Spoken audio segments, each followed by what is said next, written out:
Welcome back to Viewpoints, listeners. I'm your host, Henry Grossek. It'd be a great pleasure to welcome back to Viewpoints David Roy, a lecturer in the School of Education, University of Newcastle in New South Wales. And David wrote an opinion piece about should schools put CCTV cameras in classrooms. Fascinating piece and one of interest to all of us, especially me as a school principal. Welcome to Viewpoints, David Roy. Great to be here, Henry. Now, before we go on to that, David, and you'd recall this because it does link into this in the bigger picture, I think. I'm just quoting you from a piece you wrote, empowering the next generation, wanting children to learn to love to learn so they can learn to love, and that you want all children to have an equal chance to succeed in Australian schools. You might comment on that first. Well, I just think that's the whole purpose of society and learning, is that we want basically people in our society to be caring, empathetic, successful, to actually thrive, and education is part of that. Education is not a goal in its own self. Education is basically part of the greater human experience to make us as a world better people. So I literally want people to learn to love so they can learn to learn so they can learn to love. Yes, and of course you can't always measure that in what we have in our national tests, which is a controversial part of how we judge schools these days, David. Well, yes. I mean, the reason that we have assessments such as NAPLAN and others is just as a tool to help us to support children. And I guess everything that we do within schools and within education generally has to be looked at the purpose of how does this help the learner to progress. And if it's not helping the learner, you've got to ask, what is the purpose? But for me, another thing I've really come to realize is if we want children and adults to have the ability to thrive and to learn, we've got to go back to basic theories of psychology such as like Maslow and say, well, if they're going to learn, then do they have somewhere safe to live? Have they food? Have they their basic human needs met? Are they safe? And for some kids in different circumstances, those social conditions aren't always there. So if we want to improve outcomes in education, we've also got to improve outcomes for children's lives. And I guess part of that, for both the staff and for the kids, it brings us to why the concept and the idea of CCTV needs to be discussed, not necessarily implemented, but it must be raised to make us consider how can we ensure that not only are our children being fed and the wonderful work that some schools do with early morning breakfasts, etc., that their home life is being supported through social work and through community, but also that there's a safety in the classroom for the learners and also the facilitators of that learner, for the staff, for the principals, because there's been so many issues recently, because society in some ways is losing that aspect of community care and respect, and sadly this is where we're going to bring that back to us as a community. And it's an interesting comment, yes, and we'll get onto the CCTV in a moment, David. And it's almost paradoxical, isn't it? We've never had better tools for communication and than we have had since the advent of the internet, and yet you make comments like, and a lot of people agree with you, I would too, that communication in some ways has gone backwards.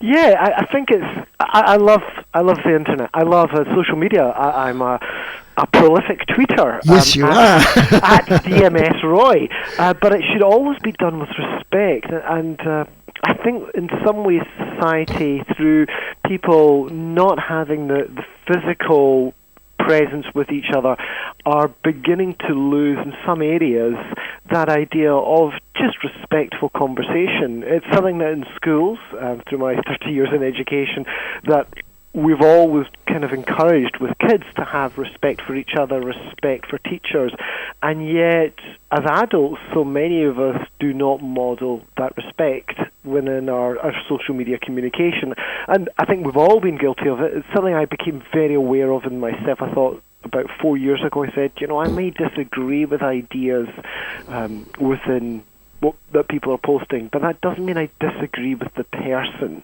which is a very different thing.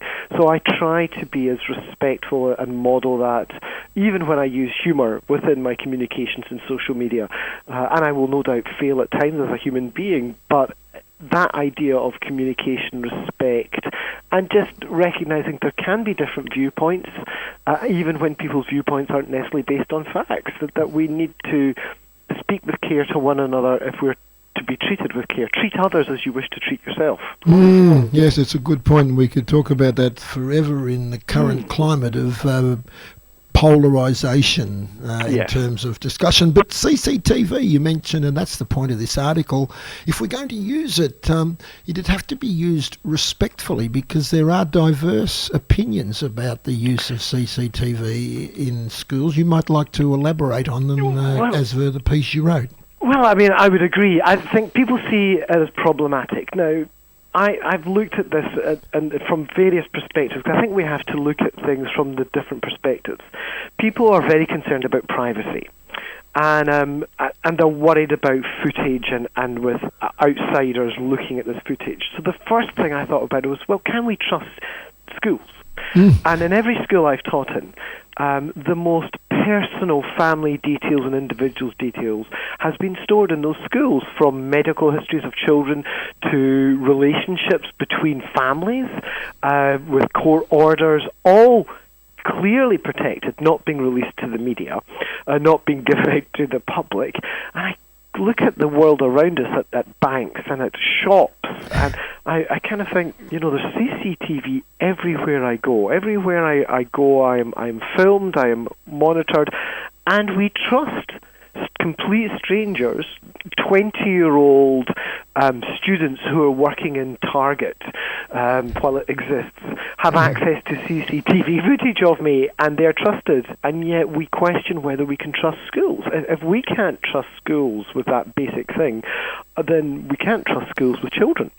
So I do see that as a slightly misnomer. What maybe worries people more is how that CCTV footage could be used within the school, and that's why we need clear guidelines, and that's why we need to protect staff and children from, and I know you're a principal, yes, Henry, but there are concerns that some principals are not as respectful of their staff as I know that you are of yours, that they would use that, or executives in systems, to say, we'll use this to target people that we don't want in our system, not because they're not great teachers, but sometimes because, as you have done and as I have done, because we question the system and challenge it. And I think that's why there is easily careful rules. We have CCTV in the classroom already because kids have mobile phones and all technology has it. We don't have an issue with CCTV in public areas, at admin desks and in the playground, because there's multiple schools in Australia and across the world that have that. I think it could actually be a wonderful tool to support teachers, to support kids, and to ensure that we are doing the right thing by everyone within the school. It's interesting you raise that, because while you're talking, David, I was thinking about our school, and yes, we have CCTV at our school. We've got about 15 stations. They're all outside the classroom, but they've proven to be very valuable in terms of, and we make it very public that they're there. People know that when you're on our school grounds, they're there. But it certainly has had an impact on vandalism to our school. Yeah. And on one occasion, it's been very helpful in a criminal act that was performed just outside our grounds, a serious criminal act a number of years ago, with help to the police. So, yeah, there is a very positive side to it too. Well, I mean, one of the things I think we have to sometimes speak to the elephants in the room, as it were. There's a Royal Commission happening into disability across Australia, and that was coming out from inquiries that have come from various states. And we sadly know that education will be part of this, because there has been mistreatment of children with a disability in education in schools. And one of the reasons that we know there have been a lack of, so we say, convictions of misbehaviour by adults towards children is because of the lack of evidence, because people do things where there are closed doors. And at the same point, there are teachers who get allegations made against them that are false, that we know are false, but again, we lack the evidence. If we had cameras, those children who are, say, lacking a voice, maybe have limited communication, there would be evidence to support them if they communicate that something wrong is happening to them. At the same time, teachers would have evidence to support them if something wrong is being accused of them. There have been multiple cases in America and even in Australia now coming forward of bad behaviour from either side being able to be evidenced through footage, whether it was audio recording or, more importantly, through video footage. And that means we can clear out the bad apples from the system, which means that we can increase the respect and the status of the majority of fantastic teachers in schools. It also supports parents, because when little Johnny or Jane comes home and claims, oh, this was happening in the classroom, Yes. and the parents suddenly get outraged because they hear one story that is missing so much information, there might be footage to be able to say, actually, no, this is what happened, and look, here's a little footage of Janie or Johnny doing this in the classroom. Your child is not the angel you claim to be. And suddenly parents would become more supportive. Yes. In addition to this, and I could go on for hours with this, is if kids are aware that actually they could be filmed at any time, they're probably going to modify their behaviour within a classroom, which would help in management.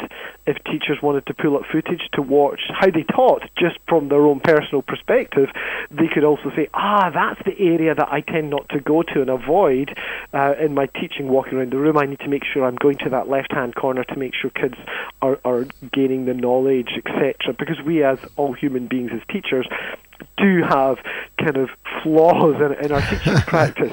So, and with the camera there, you become used to it, you're not becoming aware of it, so therefore you actually teach in a more natural way than, say, having another adult in the classroom who changes the dynamic, which means that the observation that's required for our ongoing professional standards every year through ACARA actually would become more genuine and honest and potentially useful. So I see multiple benefits. I'm aware of those privacy issues. Mm-hmm. I think there's nothing to stop legislation going in to have clear guidelines like we have in all other areas in businesses where people are filmed in their workplace continually, where there are safeguards for them.